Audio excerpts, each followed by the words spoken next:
তুমি কি জানো একজন টপার আর একজন সাধারণ ছাত্রের মধ্যে আসল পার্থক্য কি? বুদ্ধি, মেমরি পাওয়ার? না।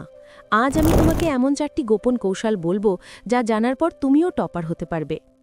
কিন্তু শোনো, এই ভিডিও দেখে রাতারাতি টপার হওয়ার স্বপ্ন দেখলে এখনই ভিডিও বন্ধ করো, কারণ আমি আজ যা বলবো সেগুলো তোমাকে করতে হবে, শুধু শুনলেই হবে না।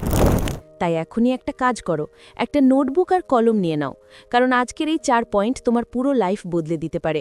আমি জ্যোতি, আর আমি গত 5 বছরে হাজারো টপার আর সাধারণ ছাত্রদের সাথে কথা বলে এই গোপন কৌশলগুলো আবিষ্কার করেছি। চলো শুরু করি। চ্যাপ্টার 1, টপাররা কিভাবে পড়াশোনা করে। তুমি কি জানো একজন টপার আর একজন সাধারণ ছাত্রের মধ্যে আসল পার্থক্য কি? প্রথম পয়েন্ট, ছোট লক্ষ্য তৈরি করো। দেখো, বেশিরভাগ ছাত্র একটা বড় ভুল করে। মোটিভেশন এলেই বলে আজ থেকে 12 ঘন্টা পড়ব, কিন্তু কি হয়, 2 দিন পরেই সব শেষ। কেন? কারণ তুমি সারা বছর পড়নি, হঠাৎ 12 ঘন্টা কিভাবে পড়বে? টপাররা কি করে, তারা ছোট শুরু করে, প্রথমে 2 ঘন্টা, তারপর ধীরে ধীরে বাড়ায়। এটাই সিক্রেট। পয়েন্ট 2, অনেক বই আর শিক্ষকের পিছনে দৌড়াবে না। তোমার বন্ধু হয়তো বলছে এই বই পড়ো, ইউটিউবে ওই স্যারের ভিডিও দেখো, অমুক কোচিংয়ে যাও, আর তুমি কনফিউজড। টপাররা 1-2 ভালো বই পড়ে, একজন ভালো টিচার ফলো করে, ব্যাস, সময় নষ্ট হয় না, ফোকাস থাকে। পয়েন্ট 3, নিজের নোট বানাও।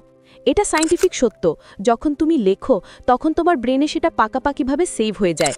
যদি সময় থাকে নিজের নোট বানাও। পরীক্ষা কাছে এলে অন্যের নোট ফলো করতে পারো, কিন্তু সময় থাকলে নিজের নোট বানানোর অভ্যাস করো। চ্যাপ্টার 2, টপারদের ডিস্ট্র্যাকশন হ্যাক। দ্বিতীয় প্রশ্ন, টপাররা কি কখনো বিভ্রান্ত হয়? হ্যাঁ, অবশ্যই, কিন্তু তারা কিভাবে সামলায় সেটাই আসল ম্যাজিক। রাহুলের গল্প, সাধারণ ছাত্র। একটা উদাহরণ দেই। রাহুল ভাবল সন্ধে 6টায় পড়া শুরু করবে, কিন্তু কি হলো, ফোনে মেসেজ এলো, ইনস্টাগ্রাম খুলল, ইউটিউব দেখতে লাগলো। হঠাৎ মনে পড়ল, আরে আমি তো 6টায় পড়ব, ঘড়িতে তখন 6:30। রাহুল কি ভাবল, আরে আধ ঘন্টা তো নষ্ট হয়ে গেল, এখন 7টা থেকে পড়ব, না না 8টা থেকে, আজ আর হবে না, কাল থেকে পড়ব। তোমরা কতজন এরকম করো কমেন্টে বলো। টপারের মাইন্ডসেট। এবার টপার কি করে, সে বলে যতটুকু সময় বাকি আছে 15 মিনিটই হোক, আমি সেই 15 মিনিটেই পড়ব। এটাই টপার মাইন্ডসেট। তারাও ডিস্ট্র্যাক্ট হয়, কিন্তু তারা ছেড়ে দেয় না, এটা মনে রাখো। চ্যাপ্টার 3, কম পড়ে বেশি নম্বর, স্মার্ট স্টাডি। তৃতীয় আর সবচেয়ে ইম্পর্টেন্ট প্রশ্ন, টপাররা কম পড়েও কিভাবে বেশি নম্বর পায়। আমি তোমাকে একটা সিক্রেট বলি। পরীক্ষার আগের রাতের ফর্মুলা। পরীক্ষার আগের রাতের কথা মনে করো, সেদিন তুমি কতটা ফোকাস করে পড়ো, 10-12 ঘন্টা একটানা বসে থাকো, তাই না? এখন কল্পনা করো সেই একই ফোকাস যদি তুমি প্রতিদিন মাত্র 1 ঘন্টার জন্য দাও, তাহলে কি হবে? তোমার সেই 1 ঘন্টা সমান সমান অন্যদের 4 ঘন্টার সমান। এটাই স্মার্ট স্টাডি। মূর্খ বাচ্চারা 12 ঘন্টা পড়ে, স্মার্ট বাচ্চারা 2-3 ঘন্টা হাই ফোকাসে পড়ে। হাই ফোকাস স্টাডির নিয়ম, যখন পড়বে মোবাইল দূরে রাখো, ডিস্ট্র্যাকশন একদম 0, পুরো ফোকাস সেই বইয়ে, পরীক্ষার রাতের মতো ইন্টেন্সিটি। এটাই পাওয়ার স্ট্র্যাটেজি। চ্যাপ্টার 4, টপাররা সব মনে রাখে কিভাবে। টপারদের মেমরি পাওয়ার কি বেশি? সত্যি বলছি, মাত্র 1-2% ছাত্রের মেমরি ন্যাচারালি ভালো, বাকি 98% টপার একটা সিস্টেম ফলো করে। কৌশল 1, শর্ট টার্ম রিভিশন। শোনো খুব মন দিয়ে, স্কুল থেকে বা কোচিং থেকে ফিরেই কি করবে, সেদিন যা পড়ানো হয়েছে সেটা মাত্র 10 মিনিটের জন্য একবার চোখ বুলিয়ে নাও, ব্যাস, এতটুকুই। প্রতিদিন যদি এই 10 মিনিট দাও, তোমার ব্রেন সব স্টোর করে রাখবে। আমরা কি করি, পরীক্ষার আগের রাতে পুরো সিলেবাস রিভিশন করি, এটা ভুল। প্রতিদিন 10 মিনিট সমান সমান পরীক্ষার আগে টেনশন ফ্রি। কৌশল 2, টিচ আদার্স, নিজেকে পড়াও। দ্বিতীয় ম্যাজিক কৌশল, যা শিখলে তা কাউকে পড়াও। বন্ধু নেই, নিজেকেই পড়াও। যেমন তুমি কোনো কনসেপ্ট শিখলে নিজেকে বোঝাও যে দেখো এই কনসেপ্টে প্রথমে এটা হয়, তারপর এটা, তারপর এটা। যদি তুমি কাউকে বুঝিয়ে বলতে পারো, মানে তুমি পুরোপুরি শিখে গেছো। এটা করলে তোমার লং টার্ম মেমোরিতে সব সেভ হয়ে যাবে, পরীক্ষায় সব মনে থাকবে। বোনাস চ্যাপ্টার, সবচেয়ে বড় সিক্রেট, সেলফ কনফিডেন্স।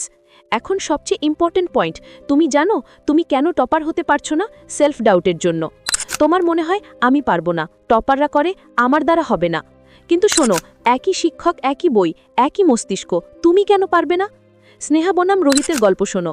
6ষ্ঠ শ্রেণীতে স্নেহা ভালো নম্বর পেল, সবাই বলল তুই তো খুব ভালো। তার কনফিডেন্স বাড়ল, সে 7ম, 8ম, 9ম সব ক্লাসে টপ করল। একই ক্লাসে রোহিত ছিল, সে 6ষ্ঠ শ্রেণীতে কম নম্বর পেল, সবাই বলল তুই তো বেকার। তার কনফিডেন্স শূন্য হয়ে গেল, সে কখনো ভালো করতে পারল না। পার্থক্য কি? শুধু সেলফ কনফিডেন্স। তাই আজ থেকে নিজেকে বলো আমি পারবো, আমি টপার হব। ছোট ছোট লক্ষ্য অর্জন করো, আজ 2 ঘন্টা পড়লে কাল 3 ঘন্টা, এভাবেই কনফিডেন্স বাড়বে। এবং এই ভিডিওর নিচে কমেন্ট করো yes I will become topper বা আমি টপার হব। এই কমেন্ট করাটা জরুরি, কারণ এতে তোমার কনফিডেন্স বাড়বে। মূল পয়েন্ট সামারি। 1. ছোট লক্ষ্য করো। 12 ঘন্টা নয়, 2 ঘন্টা থেকে শুরু। 2. এক বই, এক শিক্ষক। বেশি সোর্সে কনফিউশন। 3. নিজের নোট। লেখায় মেমরি শক্তিশালী। 4. Distraction hack. 15 মিনিট বাকি থাকলেও পড়ো। 5. Smart study. 1 ঘন্টা ফোকাস মানে 4 ঘন্টা সাধারণ পড়া। 6. Short term revision. প্রতিদিন 10 মিনিট। 7. Each others. নিজেকে বা অন্যকে পড়াও। 8. Self confidence. তুমি পারবে, বিশ্বাস করো। All the best. এই ভিডিও তোমার বন্ধুদের সাথে শেয়ার করো। দেখা হচ্ছে পরের ভিডিওতে। Take care.